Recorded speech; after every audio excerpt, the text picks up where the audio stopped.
नमस्कार साथियों, प्रकृति क्लासेज में आपका हार्दिक स्वागत है।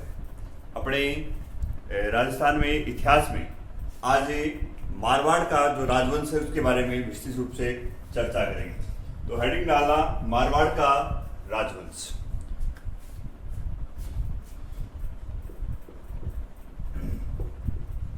मारवाड़ का राजवंश।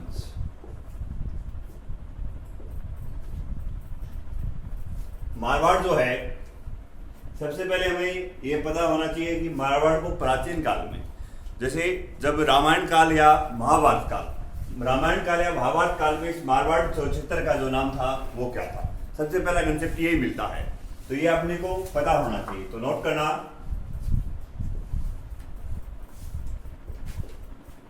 महाभारत काल व रामायण काल में इस क्षेत्र को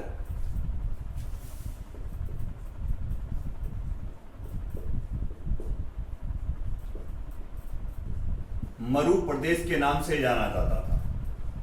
मरु प्रदेश के नाम से जाना जाता। अब जब मरु प्रदेश है, क्षेत्र का नाम मरु प्रदेश है, तो भाषा क्या होगी? मरु भाषा होगी। ये आपको ध्यान में रखना है। साथ साथ अपने को भाषा ध्यान में रखना है। तो भाषा कौन सी होगी? अभी मरु भाषा। धीरे धीरे इस क्षेत्र का जब नाम पड़ा, धीरे धीरे उसके बाद क्या पड़ गया इस क्षेत्र का नाम? मारवाड़। मरु प्रदेश से क्या नाम पड़ा? धीरे धीरे आपको ये ध्यान में रखना है, मारवाड़। धीरे धीरे इस क्षेत्र का जो नाम है, धीरे धीरे इस क्षेत्र का नाम मारवाड़ पड़ा। मारवाड़ पड़ा तो भाषा आपको पता है कौन सी हो जाएगी? यहां मारवाड़ी भाषा हो जाएगी। ये आपको ध्यान में रखना है। भाषा कौन सी होगी? मारवाड़ी होगी।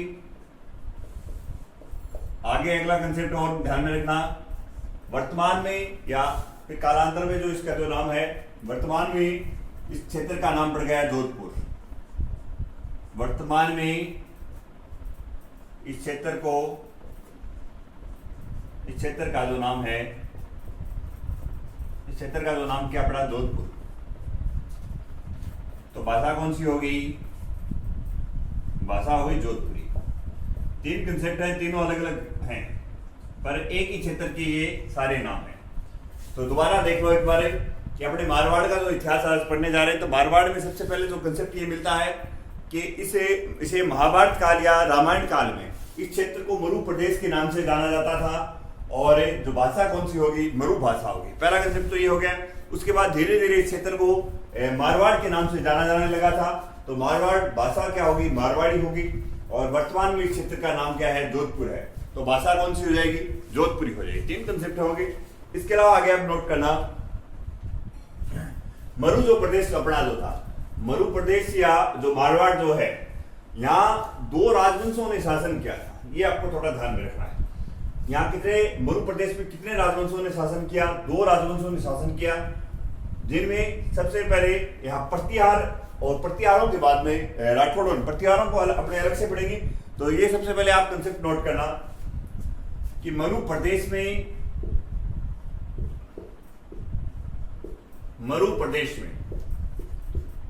दो राजवंशों ने शासन किया।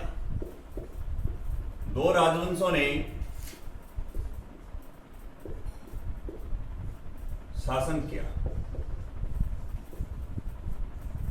एक तो क्या?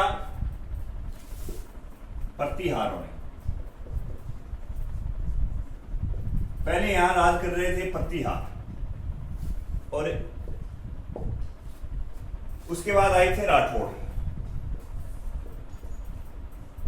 अब देखो, प्रतिहार जो थे, प्रतिहार कहां थे? पहले मंडोर में थे। मंडोर में, और मंडोर से ये जाते हैं भीनमाल, और भीनमाल जालोर में है। कन्नौज चले जाते हैं प्रतिहार। यहां से कन्नौज जो पड़ता है वर्तमान में यूपी में। पतियार मंडोर से गए कन्नौज, और ये राठौड़ कन्नौज से कहां आते हैं, राठौड़ कन्नौज से यहां आते हैं मंडोर जोधपुर में।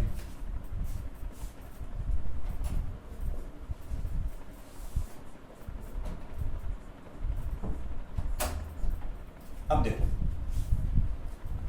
तो अपने को ये ध्यान में रखना है। और कन्नौज में इनका एक स्थान था बदायूं। बदायूं इनका क्या है, कन्नौज में कौन सा स्थान है, बदायूं। ये बदायूं इन मारवाड़ के राठौड़ शासकों का मूल स्थान माना जाता है। बदायूं जो यूपी का स्थान है, तो ये इनके मारवाड़ के राठौड़ शासकों का क्या है, मूल स्थान माना जाता है। तो मैंने ये अपने को ध्यान में रखना है कि मुरु प्रदेश में 2 राजवंशों ने शासन किया था।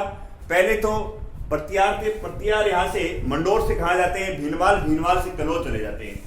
उसके बाद कन्नौज ये तो चले प्रत्यार जाते हैं कन्नौज, और कन्नौज से जो राठौड़ है वो कहाँ आते हैं, मंडोर जोधपुर में आते हैं। पहला कंसेप्ट तो ये अपने को ये ध्यान में रखना है। तो इनका जो मूल स्थान कहाँ है, मारवाड़ के राठौड़ शासकों का बदायूं। बदायूं जो है यूपी में पड़ता है। इस कन्नौज का एक शासक था जयचंद गढ़वाल, ये आपको ध्यान में रखना भी, जयचंद गढ़वाल।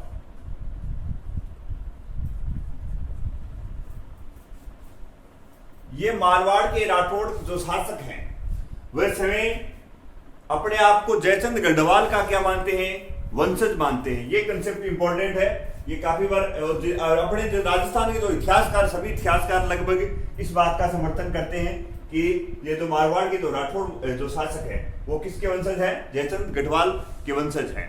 तो ये सारा का सारा कंसेप्ट है, एक बार आप नोट कर लो और मैं नोट करवाता हूं आगे।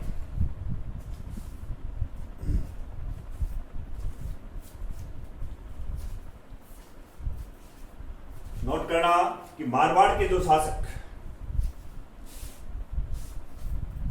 2 कंसेप्ट इसमें इंपॉर्टेंट हैं, वो दोनों आपको याद रखने हैं। मारवाड़ के राठौड़ शासक के, मारवाड़ के राठौड़ शासक के स्वयं को जयचंद गढ़वाल का वंशज मानते हैं।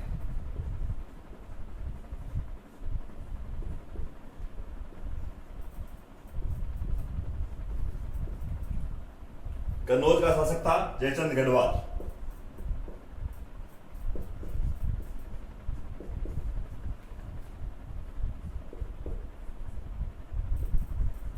का वंशज मानते हैं।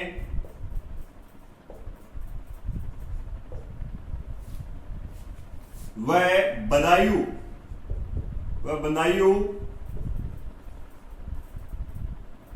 यूपी इनका मूल स्थान था।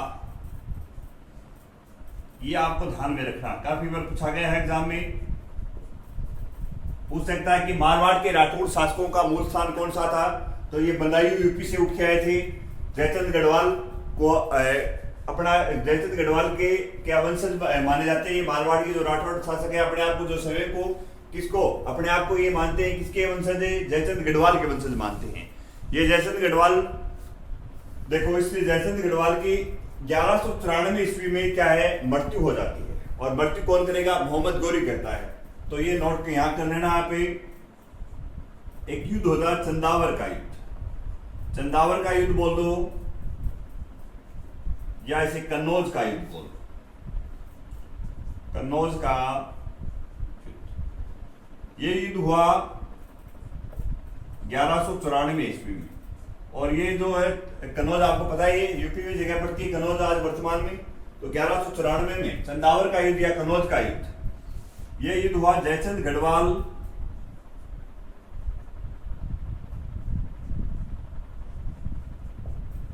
वर्सेज मोहम्मद गोरी।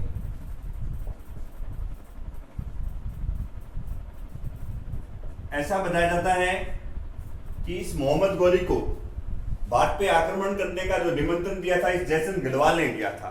जयचंद गढ़वाल की पुत्री जो थी सहयोगिता, जिसे पृथ्वीराज लेके चला जाता है, उसके बाद ये मोहम्मद गोरी को बुला तो लेता है, इसने मोहम्मद गोरी की सहायता नहीं की थी। तब ऐसा बताया जाता है कि इसने 1194 में जयचंद गढ़वाल पे मोहम्मद गोरी ने आक्रमण किया और यहाँ जयचंद गढ़वाल की क्या कर दी थी, हत्या कर दी थी। तो कहने का मतलब है यहाँ के जो कन्नौज में यहाँ का इनका क्या है, शासन क्या हो जाता है, समाप्त हो जाता है। और ये अब कन्नौज से कहाँ आएंगे, इधर अपने राजस्थान की तरफ आते हैं।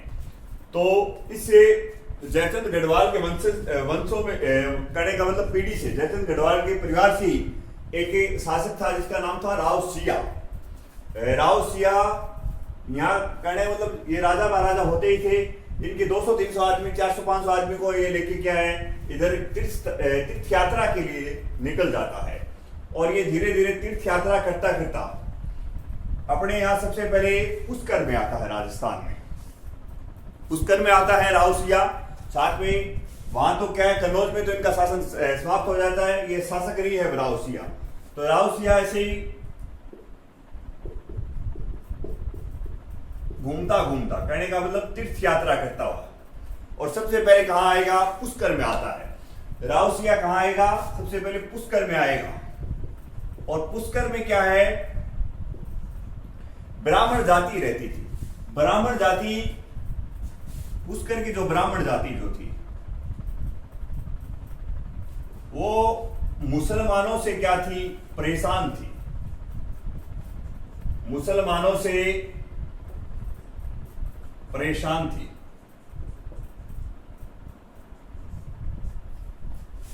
ये ऐसा बताया जाता है कि राव सिया वहां पुष्कर में तीर्थ यात्रा करने के बाद, दर्शन करने के बाद भगवान की, शाम को चौपाल लगा लेते, वहां बैठे थे, आपस में ये बता रहे थे अपने पूर्वजों के बारे में। राव सिया कि हमारे पूर्वज ये थे, हम ये क्षेत्रीय योद्धा थे, हमने इतने युद्ध जीते।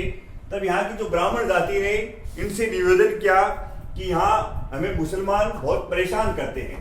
तब ऐसा बताया जाता है कि राव सिया ने यहाँ के मुसलमानों को हरा दिया था और पुष्कर में इनकी वाहवाही हो गई थी। पुष्कर से आगे थोड़ा चलते हैं तो पुष्कर से आगे ये कहाँ आते हैं, पाली में आते हैं। पाली में आते हैं, वही शाम का टाइम है, वो चौपाल लगा लेते हैं, वही अपनी बातें फेंकने लग जाते हैं कि हमारे पूर्वज ये थे, हमारे पूर्वज ये थे और हमने इतने युद्ध जीते। तो ऐसा बताया जाता है। और अभी अभी हम पुष्कर में भी इन मुसलमानों को हरा के आए हैं। तो पाली में भी जो ब्राह्मण जाति थी वो क्या है, इन मुसलमानों से परेशान थी। तब ऐसा बताया जाता है कि इस राव सिया ने और इन मुसलमानों पे यहाँ भी आक्रमण किया था। और लगभग 13वीं शताब्दी में यहाँ मारवाड़ के राठौड़ वंश की क्या कर दी थी, इसने स्थापना कर दी थी। इसने राव सिया ने कि पाली के ब्राह्मण लोगों ने इनसे निवेदन कर लिया कि आप हमारे राजा बन जाओ, यहीं राज्य स्थापित कर लो। तब ऐसा बताया जाता है कि पाली के आसपास में राव सिया ने 13वीं शताब्दी में मारवाड़ के राठौड़ वंश की क्या की थी, स्थापना की थी। इसलिए इसे मारवाड़ के राठौड़ वंश का संस्थापक आदिपुरुष या मूल पुरुष से माना जाता है। तो ये कंसेप्ट आप सारा का सारा नोट करना।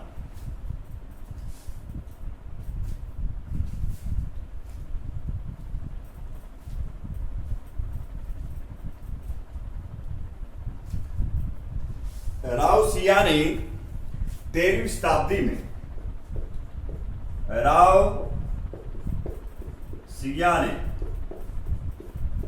13वीं शताब्दी में, यह बात है लगभग 1273 ईस्वी की। राव सिया ने 13वीं शताब्दी में पाली के आसपास से,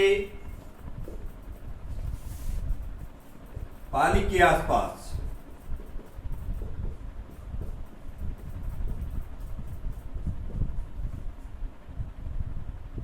मारवाड़ी के राठौड़ वंश की स्थापना की। राठौड़ वंश की नींव डाली। इसलिए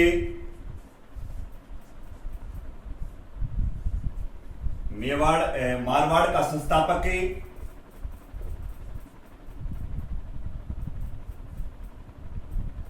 मारवाड़ का संस्थापक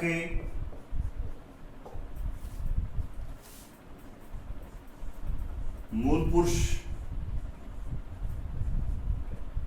या आदि पुरुष बोल दो,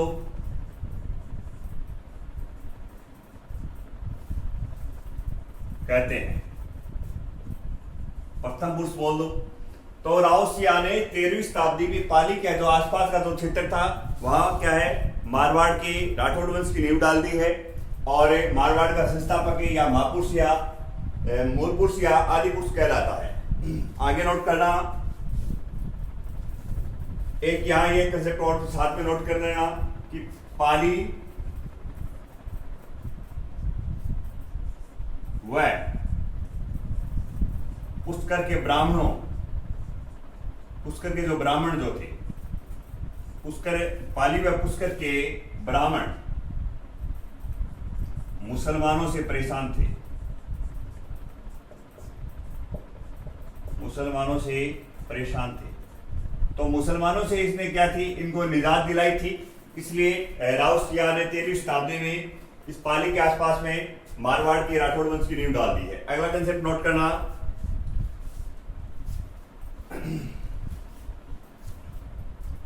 इसके बाद जो अगला इसका यहाँ का जो शासक होगा राव सिया के बाद में अगला शासक होगा राव आसनाथ जी।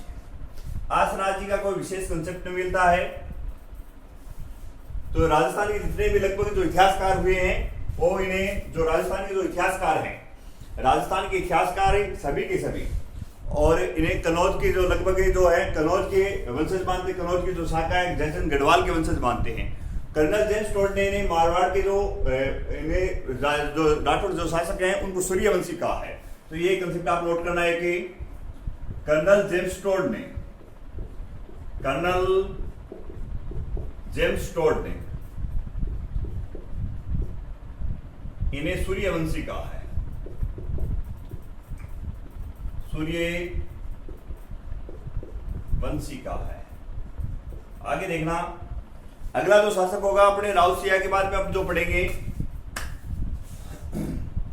अगला आप हेडिंग डाला आसनाथ जी, राव आसनाथ जी, राव आसनाथ जी। इनका कोई ज्यादा लंबा चौड़ा विवरण नहीं, एक बात आपको याद रखनी है, इनके समकालीन जो दिल्ली का जो शासक था वो जलालुद्दीन खिलजी था, और ये जलालुद्दीन खिलजी के साथ ही युद्ध में मारे जाते हैं। जलालुद्दीन खिलजी से युद्ध करते हुए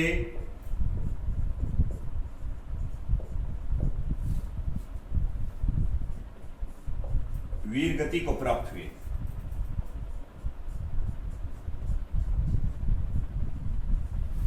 आगे नोट करना कि राव आसनाथ जी का हो गया कि जलालुद्दीन खिलजी से युद्ध करते वीर गति को प्राप्त हुए। अगला जो शासक बनेगा राव दुहड़ जी।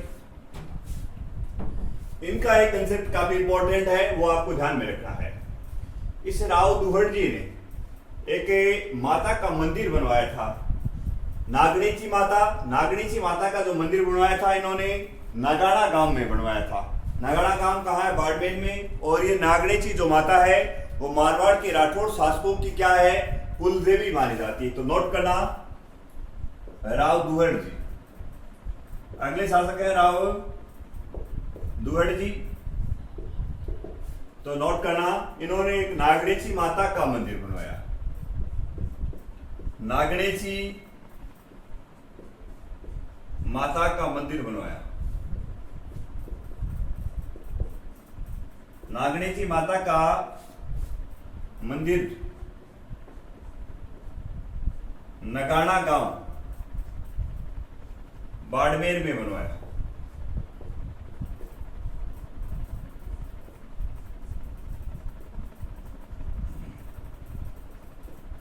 नागणेची जो माता है मारवाड़ के राठौड़ शासकों की कुलदेवी मानी जाती है। मारवाड़ के राठौड़ शासकों की कुलदेवी मानी जाती है।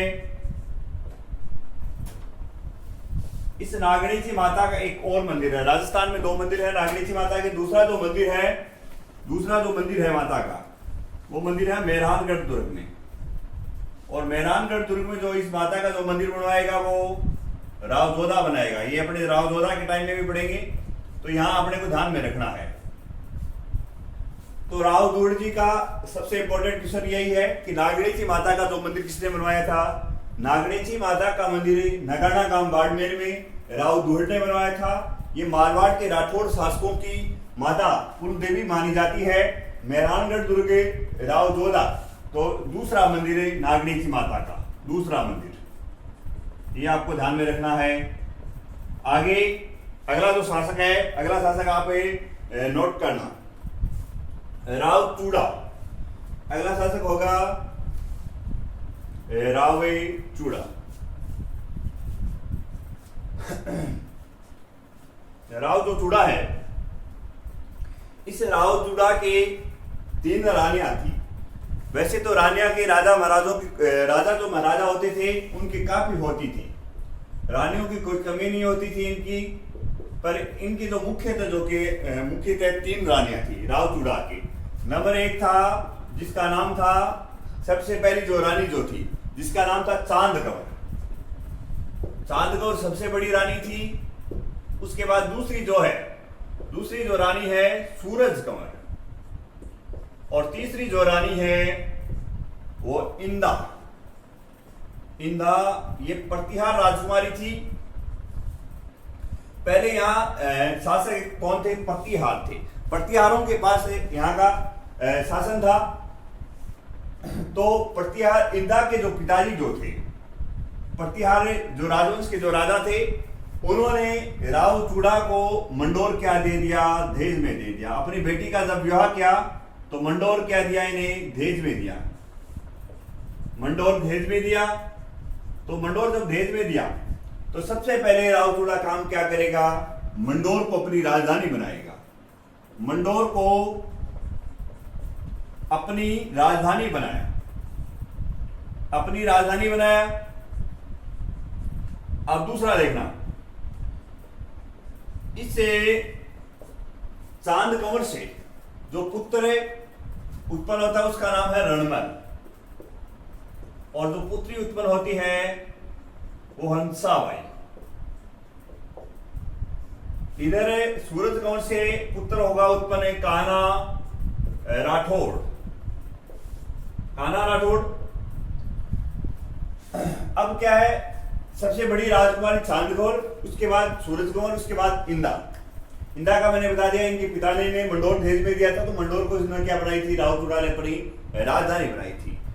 अब सूरज कंवर थोड़ी नई रानी थी, और ये चांद कंवर क्या अब पुरानी होगी, बड़ी राजकुमारी है। तब ये छोटी रानी से राजा राव चूड़ा के पास जाती है और कहती है कि मैंने आपको जिंदगी भर में आपके साथ प्रेम किया है। आपने मेरी इच्छा जो है, मेरी एक इच्छा है कि मेरा जो पुत्र है कान्हा जो है इस मारवाड़ का क्या बन जाए? शासक बन जाए। तब ऐसा बताया जाता है कि राव चूड़ा ने अपनी प्रिय रानी के प्रभाव में आकर और सूरज कंवर के प्रभाव में आकर यहाँ का मारवाड़ का शासक कान्हा राठौड़ को बना देता है। इस बात से लेके कान्हा राठौड़ यहाँ का शासक बनता है। तब रणमल यहाँ से नाराज होकर अपनी बहन हंसाबाई को लेकर कहाँ चला जाएगा? मेवाड़ चला जाएगा। तो ये सारा कंसेप्ट आगे नोट करना। आप यहाँ तक आपने नोट कर दिया। चांद कंवर की 2 पुत्री हुई, पुत्र एक तो रणमल और पुत्री हंसाबाई। सूरज कंवर, कान्हा राठौड़, ये सारा का सारा कंसेप्ट नोट करो। मंडोर इसको दहेज में किसने दिया था? इसके पिता इंदा के पिता ने दिया था। प्रतिहार राजा थे और मंडोर को अपनी इसने राजधानी बना दिया। आगे नोट करना इसमें,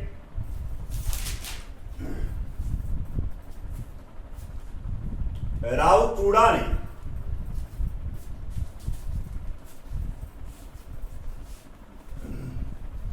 ये सारा का सारा कंसेप्ट अब अपने नोट करना। राव चूड़ा ने अपनी छोटी राजकुमारी, राव चूड़ा ने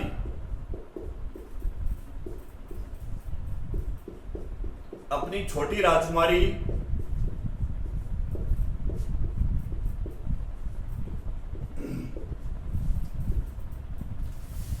सूरज कंवर के प्रभाव में आकर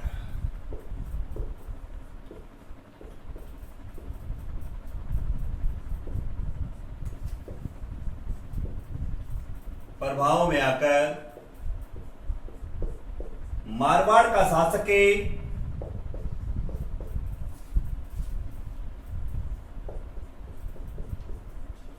कान्हा राठौड़ को बनाया।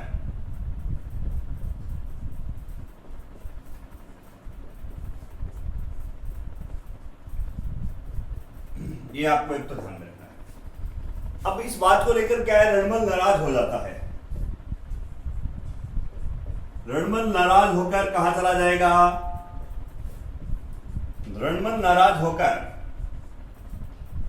मेवाड़ चला जाता है।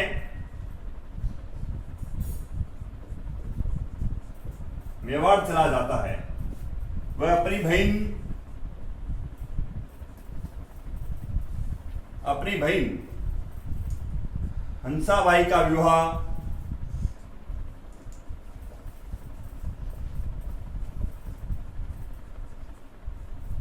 लाखा से करवाता है।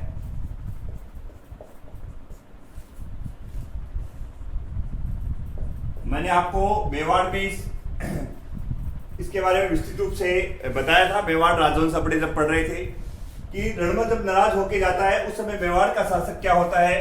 राणा लाखा होता है। ये रणमल ने अपनी जो बहन जो है हंसाबाई का जो नारियल है वो कुंवर चूड़ा, इनका जो पुत्र था राखा का कुंवर चूड़ा, इनके लिए भेजता है। कुंवर चूड़ा के लिए भेजता है ये नारियल। पर ऐसा बताया जाता है कि उस दिन क्या है, ये जो कुंवर चूड़ा थे किसी काम से अपने राज्य कार्य के लिए और क्या क्या बाहर गए हुए थे। तो ये जब इनका जो पंडित जो है नारियल लेके लाखा के उस दिन क्या लाखा दरबार में बैठे थे, लाखा के पास जाता है, तब ऐसा बताया जाता है कि राणा लाखा ने ये कहा था कि इस उम्र में मेरे साथ किसने भद्दा मजाक किया है। तो ये बात सारी की सारी इनका जो पंडित है वो आके इनको रणमल को बताता है। उसके बाद रणमल यहाँ जाता है। रणमल लाखा से एक शर्त रखता है कि मैं शादी तभी करूंगा आपकी मेरी बहन हंसाबाई के साथ, कि इनसे आपकी जो कोख से जो पुत्र उत्पन्न होगा वो मेवाड़ का क्या बनेगा? शासक बनेगा। पर ऐसा बताया जाता है कि कुंवर चूड़ा को जब इस बात का जब पता चलता है, इस सारे घटनाक्रम का पता चलता है, तो कुंवर चूड़ा ने ऐसा बताया जाता है कि एक प्रतिज्ञा ली थी कि मैं जीवन भर शादी नहीं करूंगा, कुंवारा रहूंगा, और दूसरा कि मेवाड़ की राजगद्दी की लालसा कभी नहीं रखूंगा। ये प्रतिज्ञा ली थी, तो इसलिए कुंवर चूड़ा को मेवाड़ का क्या कहा जाता है? विषम पितामह कहा जाता है। ये सारा का सारा कंसेप्ट आपको मैंने यहाँ पढ़ा दिया था मेवाड़ के अंदर, तो ये आपको ध्यान में रखना है। रणमल नाराज होकर मेवाड़ चला जाता है। वह अपनी बहन हंसाबाई का विवाह लाखा से करवाता है। आगे जो कंसेप्ट है वो नोट करना। इस समय मारवाड़ में जन्म लेने वाली माता थी करणी माता। इसी समय की बात है जब कान्हा राठौड़ क्या है? शासक है यहाँ का, और रणमल तो कहां चला गया? मेवाड़। तो ये नोट करना आगे। इस समय मारवाड़ में जन्म लेने वाली कौन थी? करणी माता थी। इस समय मारवाड़ में जन्म लेने वाली करणी माता का जो जन्म हुआ था वो स्वाप गांव जोधपुर में हुआ था। इस समय मारवाड़ में जन्म लेने वाली करणी माता से कान्हा राठौड़ क्या था? जा भिड़ा। कान्हा राठौड़ जा भिड़ा। वह करणी माता ने कान्हा का वध कर दिया। करणी माता ने कान्हा का वध कर दिया। अब इसकी कान्हा की क्या हो गई है? हत्या हो गई है। तो हत्या के बाद यहाँ का शासक अब कौन बनेगा? रणमल बनेगा। रणमल का जो प्रभाव था मेवाड़ में भी काफी बढ़ चुका था, तो ये आपको ध्यान में रखना है। अगला शासक मेवाड़ का कौन बनेगा? रणमल बनेगा। तो ये आपको आगे नोट करना, हेडिंग डालना रणमल। तो राव चूड़ा में आपको ध्यान में रखना है, इनकी 3 रानियां थी। 3 में सबसे बड़ा जो चांदगौर से जो पुत्र उत्पन्न होता है रणमल, और पुत्री हंसाबाई, सूरजगंज से ये कान्हा राठौड़, और इंदा के पिता ने इन्हें मंडोर दिया था, तो एक तो मंडोर राजधानी बनाएगा। उसके बाद यहाँ का शासक कान्हा राठौड़ को घोषित करता है चूड़ा, और आगे ये रणमल यहाँ से नाराज होकर कहाँ चला जाता है? मेवाड़। और कान्हा किसके साथ लड़ता है? करणी माता के साथ लड़ता है। तो ये सारे के सारे कंसेप्ट किसमें है? रावचूड़ा के हैं। आगे अगला जो शासक बनेगा रणमल बनता है, राव रणमल बनता है। इनके जो समकालीन जो शासक था महाराणा कुंभा था मेवाड़ में, तो इनकी जो एक प्रेमिका थी, रणमल की प्रेमिका का नाम था भारमली। भारमली इनकी दासी थी ये, और ये दासी किससे प्यार करती थी? महाराणा कुंभा से प्यार करती थी। महाराणा कुंभा से क्या करती थी? ये प्यार करती थी, कुंभा से प्यार करती थी।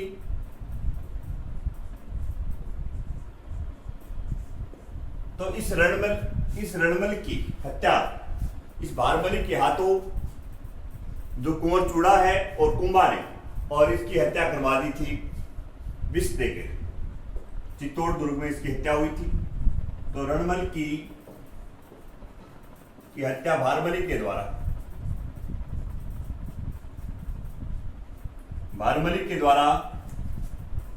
की गई, ये आपको ध्यान में रखना है।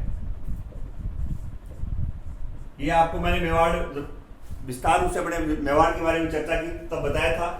तो ऐसा बताया जाता है कि चित्तौड़ दुर्ग में इस रणमल की हत्या हो जाती है। तब इसी यहाँ जोधा भी उपस्थित था। रणमल का जो बड़ा बेटा जो था जोधा, वो इसी दुर्ग में था। और जोधा जो था, यहां से ऐसा बताया जाता कि इस रणमल का बहुत प्रभाव पड़ गया था, इसलिए इसकी हत्या करवाई गई थी। और रणमल का जो बड़ा पुत्र जोधा इसी दुर्ग में उपस्थित था। तब यहाँ के जो मारवाड़ के जो राठौड़ सरदार थे, क्यों रणमल ने क्या मारवाड़ के राठौड़ सरदार भी वहां नियुक्त कर दिए थे। तो मारवाड़ के राठौड़ सरदारों ने कहा कि जोधा भाग सके तो भाग ले, थारो रणमल मारे जाए। तो ऐसा बताया जाता है कि यहाँ से चित्तौड़ दुर्ग से ये जोधा भाग लेता है। कुंभा इसकी हत्या करना चाहता था। महाराणा कुंभा क्या है? हत्या करना चाहता था। पर ये यहाँ आके मंडोर में कोहिनूर गांव है, वहां आके छुप जाता है। उसके बाद ये मंडोर पे क्या करता है? विजय प्राप्त करता है। उसके बाद इनके आपस में क्या हो गए? युद्ध चलते हैं। तो इनकी क्या है? एक संधि करवाएगी जो हंसाबाई करवाएगी, आवल भाव की संधि बोलते हैं। तो अगला जो शासक बनेगा मेवाड़ का, अपने को ज्यादा ध्यान में नहीं रखना यार, बस रणमल की हत्या किसने की थी? इस भारमली ने की थी, ये आपको ध्यान में रखना। और ये महाराणा कुंभा ने करवाई थी, महाराणा कुंभा और कुंवर चूड़ा ने करवाई थी। अगला शासक है राव जोधा, ध्यान में रखना।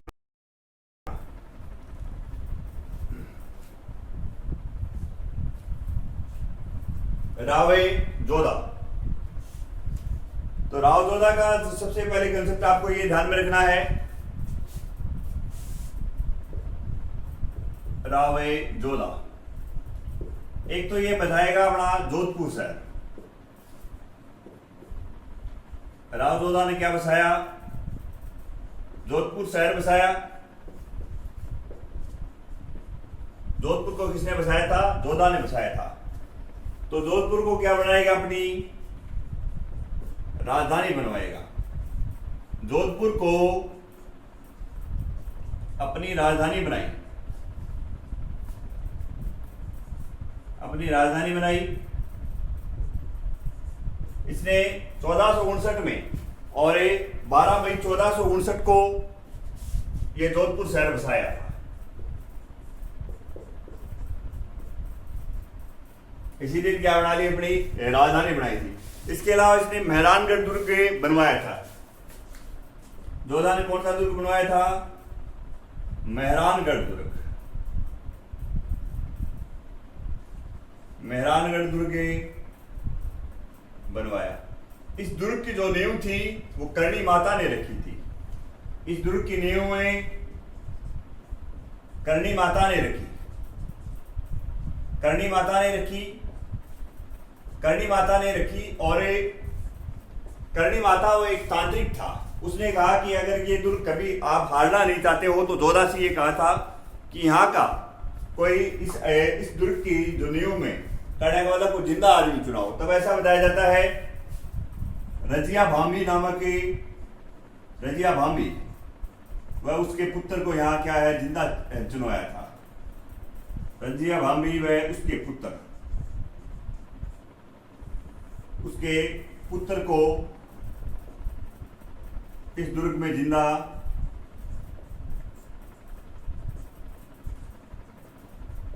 चुनवाया। ये आपको ध्यान में रखना है। ये मेहरानगढ़ दुर्ग जो था ये चिड़ियाटूप पहाड़ी पे है। कौन सी पहाड़ी पे? चिड़ियाटूप पहाड़ी पे है। इसकी आकृति जो मयूर के समान है, मयूर की जो पंखों की आकृति के समान है, इसलिए इसे मयूरध्वज दुर्ग कहा जाता है। इसके अलावा इसे मरुस्थल का प्रवेश द्वार कहा जाता है। मेहरानगढ़ दुर्ग को मरुस्थल का प्रवेश द्वार कहा जाता है। इसके अलावा इसे सन सिटी के नाम से भी जाना जाता है। तो ये आपको ध्यान में रखना है। तो दोबारा देख लो। एक तो राव जोधा ने 1459 ईस्वी 12 मई 1459 ईस्वी को जोधपुर शहर बसाया था। जोधपुर को अपनी राजधानी बनाया था। मेहरानगढ़ ने दुर्ग किसने बनवाया? तो राव जोधा ने बनवाया था। इसकी नींव किसने रखी थी? करणी माता ने रखी थी। और इसकी नींव में उसके बाद ये जो बनाते हैं तो उसमें रजिया भांबी हुआ है, उसके पुत्र को दुर्ग में क्या जिंदा चुनवाते हैं राव जोधा। उसके इनके परिवार को क्या है, ये संरक्षण भी देते हैं। ये आपको ध्यान में रखना है। आगे नोट करना। एक नागणेची माता का मंदिर बनवाया। मैंने आपको बताया जब नागणेची माता का एक मेन मंदिर तो दुहड़ ने बनवाया था। दूसरा मंदिर ये मेहरानगढ़ दुर्ग में है, तो वो बनाएगा राव जोधा। तो ये नोट करना। नागणेची माता का मंदिर बनवाया मेहरानगढ़ दुर्ग में। नागणेची माता का मंदिर बनवाया। आगे नोट करना। अगला जो है, एक इन्होंने चामुंडा माता का मंदिर बनवाया था। चामुंडा माता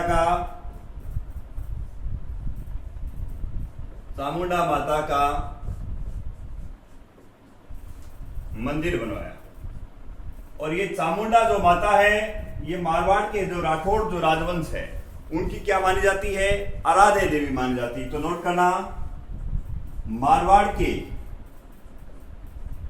मारवाड़ के राठौड़ राजवंश की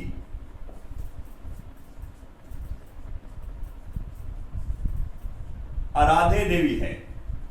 कौन सी देवी है? आराध्य देवी मानी जाती है।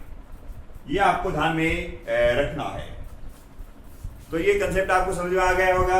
एक तो इसने नागणेची माता का मंदिर बनवाया है मेहरानगढ़ दुर्ग में। दूसरा एक चामुंडा माता का मंदिर बनवाया है जो मारवाड़ के राठौड़ राजवंश की क्या है? आराध्य देवी है। और नागणेची माता इनकी क्या है? कुलदेवी। ये मैंने आपको बता दिया है। उसके बाद अब क्या होगी? आवल बाउल की संधि होगी। आवल बाउल की संधि मैंने मेवाड़ में आपको विस्तृत रूप से बताई थी। यहाँ और देख लो एक बार। आवल बाउल की जो संधि हुई थी वो 1453 ईस्वी में हुई थी और सोजत पाली में हुई थी। ये आपको ध्यान में रखना है। और किन के मध्य हुई थी? तो ये ध्यान में रखना। आवल बाउल की जो संधि है, आवल बाउल की संधि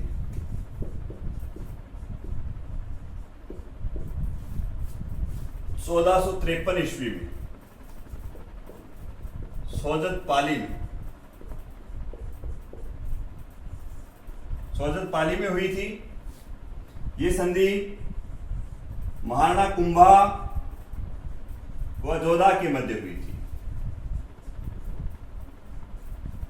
इसकी मध्यस्थता करवाई थी हंसाबाई ने। मध्यस्थता किसने करवाई थी? हंसाबाई ने। ऐसा बताया जाता है कि इस संधि की जो शर्त थी, जोधा की एक पुत्री थी। जोधा की पुत्री जो थी, जोधा की पुत्री का विवाह कुंभा के पुत्र रायमल से हुआ था। तो कुंभा के पुत्र रायमल से हुआ। ये आपको ध्यान में रखना है। तो आवल बाउल की संधि आपको समझ में आ गई होगी। आवल बाउल की संधि 1453 ईस्वी सोजत पाली में हुई थी। इसकी मध्यस्थता करवाई थी हंसाबाई ने। ये कुंभा और जोधा के मध्य हुई थी। जोधा की एक पुत्री थी जिसका विवाह रायमल कुंभा के जो पेड़े थे उनके साथ हुआ था। जोधा के 5 पुत्र थे। 5वें सबसे बड़ा तो राव सातल था। छोटा था जिसने बीकानेर की स्थापना की थी। तो राव सातल के बारे में अपने अगली क्लास में चर्चा करेंगे। तो धन्यवाद साथियों।